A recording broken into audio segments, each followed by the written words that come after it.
I will recognize Senator Deakin from Ontario to be followed by Senator Klein. Senator Deakin, la parole est à vous. Yes, merci, and thank you very, very much for being here this afternoon. It's hard to think back to the parliamentarians you spoke to in January about the financial health and moves of this country, and who would have known we were sitting with you at the Bank of Canada that we'd be having these conversations under pandemic conditions. So thank you, and more pivot, I'm sure. My question concerns the approach towards economic recovery Canada might take when this is COVID is behind us somewhat, whatever it might be. Just this week, in a recent publication put out by the Bank of Canada, the authors looked at the effects of climate change on the goals of the central bank. Though not in the context of the present COVID crisis. They concluded that while measures like a carbon tax would cause some short-term pain on our overall economic picture, the long-term effects of simply doing nothing are much worse. This is both because of the unpredictable physical disruption a warming climate brings, but also the competitive risks such as being left behind as the world moves to more sustainable, greener sources of energy in the short term. No doubt we're going to need a lot of fiscal stimulus to jumpstart the economy when we are ready, and such stimulus will have policy-related goals around it. My question related to this is, do you think it would be beneficial to use our recovery to steer our traditional carbon-based energy sector into or onto a greener path? And in the context of recovery, what risks do you see in continuing to support traditional carbon-intensive energy on the one hand, working towards a greener shift on the other in our near and long term based on our times we have now? Well, thank you. I'm going to turn that question over to Madame Wilkins in its entirety. Thank you. Thanks. Well, I'm very pleased, and my colleagues will be very pleased to know that you noticed the report that we put out earlier this week. And I'm just going to motivate my answer just quickly to talk about why is it that we're doing work on climate, and because it's important to the answer. Clearly, as a central bank, our work on climate is related to our mandate, which is to look ahead and see what are the emerging trends that could change the structure of the economy in Canada and globally in a way that changes how well the economy functions, changes the vulnerabilities of financial system risks that we will face. And we do that because we think it's very helpful for us in assessing the risks as we see it, but also to informing the discussion about how to best mitigate these risks. To go further and to say, okay, well, now we're going to give advice to governments on actually how to do that is in our minds a bridge too far, because our role really is to do the analysis.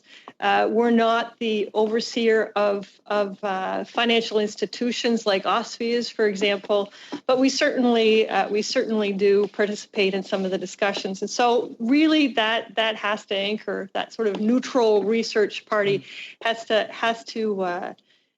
anchor that. What that research study was saying is that there's this trade-off between the physical risks. So they're bigger if you do nothing, according to the model that was used. And we know that all models have issues. But at the same time, the transition risks get a little bit trickier if you try to move too quickly. That's basically what it's trying to say. And it's quite intuitive. I would say that research was at the global level, and we're planning on doing more that's focused specifically on different scenarios for Canada, which I think will be very important for policymakers to use to help inform those kinds of discussions that you're talking about. For our part, that doesn't mean that we're not doing anything in terms of our own operations with respect to climate. We've got, and you can see on our website, plans that are well underway to not only green our own operations, apply ESG policy to our pension fund, as well as other activities on the research side that we hope will contribute to this important agenda. Thank you. May I? To the chair? Yeah, you have, yes, you have still time, please. Thank you very much, and thank you very, very much for that. And yes, great articles, a couple of them. In moving towards the specific areas around how far we've gone into with the COVID crisis, we both probably had the chance, no doubt, the impulse, or perhaps time to reflect on how we prepared we were for this kind of unpredictable economic shock. Are there any lessons that we/you can take from your point of view that are becoming a little clearer at this moment? Are there any tools you wish you had at your disposal that perhaps may not have been available to you in hindsight? Well, thanks. I'll take that. I think actually we were reasonably prepared, not for this type of shock, of course, being a medical one and so on, but on the economic front, we've been talking for some time about scenario planning, about what the next downturn in the economy might look like, and how would policy work with it.